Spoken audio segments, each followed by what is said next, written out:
Thank you. Thank you.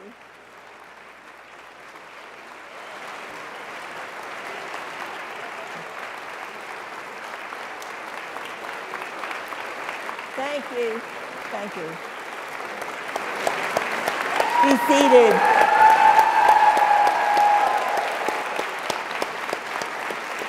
Thank you. Let's sit down.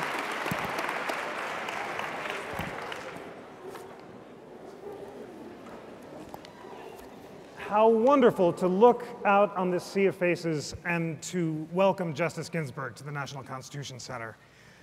I am Jeffrey Rosen. I am the new president and CEO of this wonderful institution.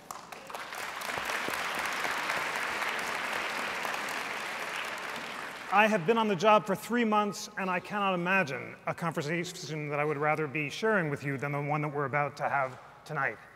The National Constitution Center, as many of you know, is a very special place. We are chartered by Congress to disseminate information about the US Constitution on a nonpartisan basis. And to do that, we have 3 missions. We are the Museum of We the People, we're a center for civic education, and we're America's town hall, the one place in the country that brings together the best arguments on all sides of constitutional debates and allows citizens to make up their own minds. As part of that, we sponsor constitutional conversations, and as I say tonight, it is impossible to imagine a better one to be having than the one that we're going to have right now. I should say, to ensure that we all enjoy it fully, please turn off your cell phones, and remember, no flash photography. Tonight, I have the tremendous honor of welcoming a constitutional giant, a woman who's been called the Thurgood Marshall of the women's movement, the second woman to sit on the US Supreme Court, and a dear friend. Please welcome once more Justice Ruth Bader Ginsburg. Thank you.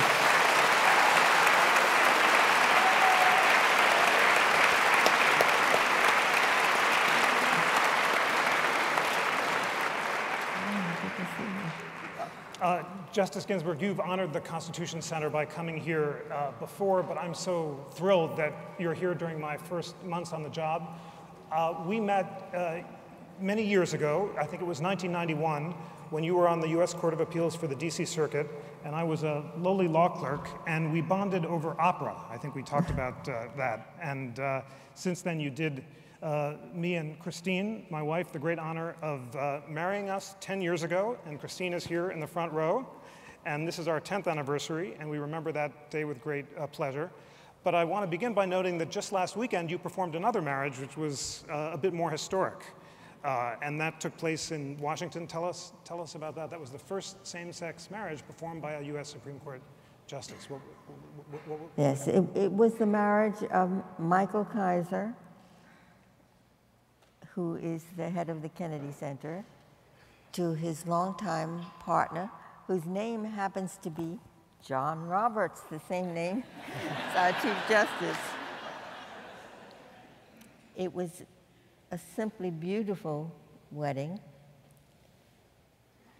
The high point for me of the ceremony was Harold Blackwell, who sang Du Bis de Rue.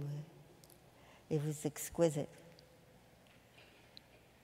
There was lots of family on both sides, lots of Roberts, lots of Kaisers. It was like a wedding of 2 people who were deeply in love with each other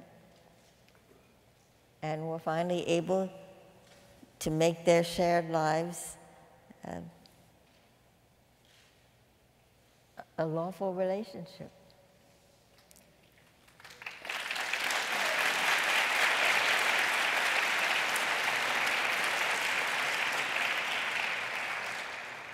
And how did you feel as a justice performing the ceremony? What did it say about America? It's one more example of what I see as the genius of our Constitution. If I ask you the question, who counted among we the people when our Constitution was new? Well, not very many people. Certainly I wouldn't. Certainly not people who were held in human bondage. and not even most men, because you had to be a property owner as well. So think of what our nation and our Constitution has become over now, well more than 2 centuries.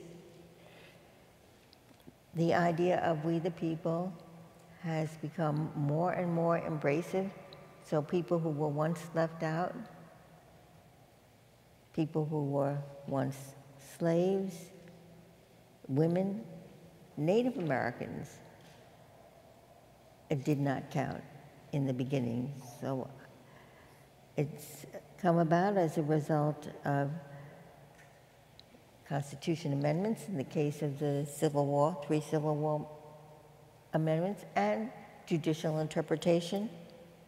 And an idea that was there from the beginning, equality, and yet you can read every page of your pocket Constitution, you will not find in the original Constitution, you will not find the word equal or equality, even though that was the main theme of the Declaration of Independence. So the word equal becomes part of the Constitution in the 14th Amendment. So I see the genius of our Constitution and as our society is how much more embracive we have become than we were at the beginning. I wanted to note that we talked about opera before this conversation started, and you have recently been the subject of an opera. Over the summer, a music student has proposed a new opera, Scalia Ginsburg, and it sounds like one of the great buddy movies of all time, but it essentially tells the story of how these 2 people with very different personalities, one bombastic and the other quite demure, are locked in a room, and the only way to get out is to agree on a common approach to the Constitution? What is this opera? And what's it like to listen to? Well, it's roughly based on the magic flute. Justice Scalia has to go through certain trials, and he's not able to do it on his own, so I come along and make it possible for him to succeed. The opera is still in progress because the composer just graduated from the University of Maryland Law School, and he needed to take off part of the summer to study for the bar. But this idea came to him when he was studying constitutional law and reading these opinions and thinking, that would make it, I could take these words and make this into an opera plot. Perhaps if I recited the first words of Justice Scalia's opening aria, you'll get the idea. That would be great. Please do that.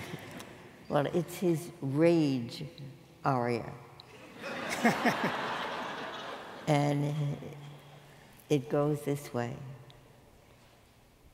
The justices are blind. How can they spout this? The Constitution says absolutely nothing about this. The man clearly has talent. I got from the NPR excerpts from the libretto a similarly inspired line set to the music of the Star-Spangled Banner. "Oh, Ruth, can you read? You're aware of the text, yet so proudly you failed to derive its true meaning." I think it's going to be a huge hit, and I want you to do the Philadelphia premiere here at the National Constitution Center. Well, you and Justice Scalia have been longtime friends, and you go to the opera together, and you have spent New Year's together. And I remember years ago when I was talking to law clerks before you were nominated to the bench, they had just heard Justice Scalia ask the question, if you were locked on a desert island, who would you like it to be with? And he said it would be Ruth Bader Ginsburg. So you're dear friends. Well, there wasn't much competition. Well, you know what? I think you're right, because the alternative was Lawrence Tribe. So, well, yeah, it's a tough call.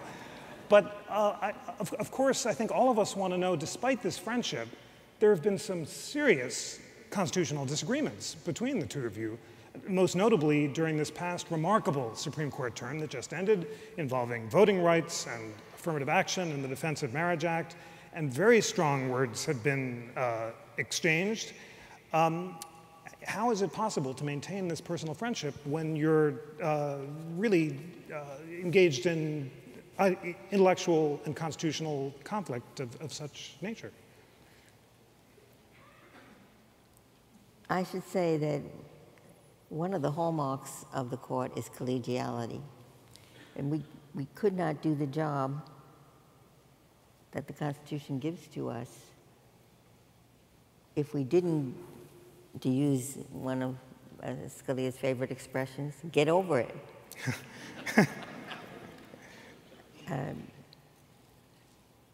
We know that even though we have sharp disagreements on what the Constitution means,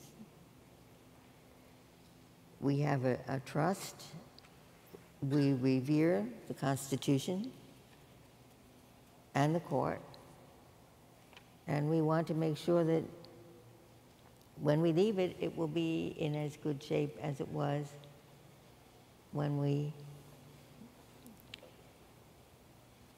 joined the court.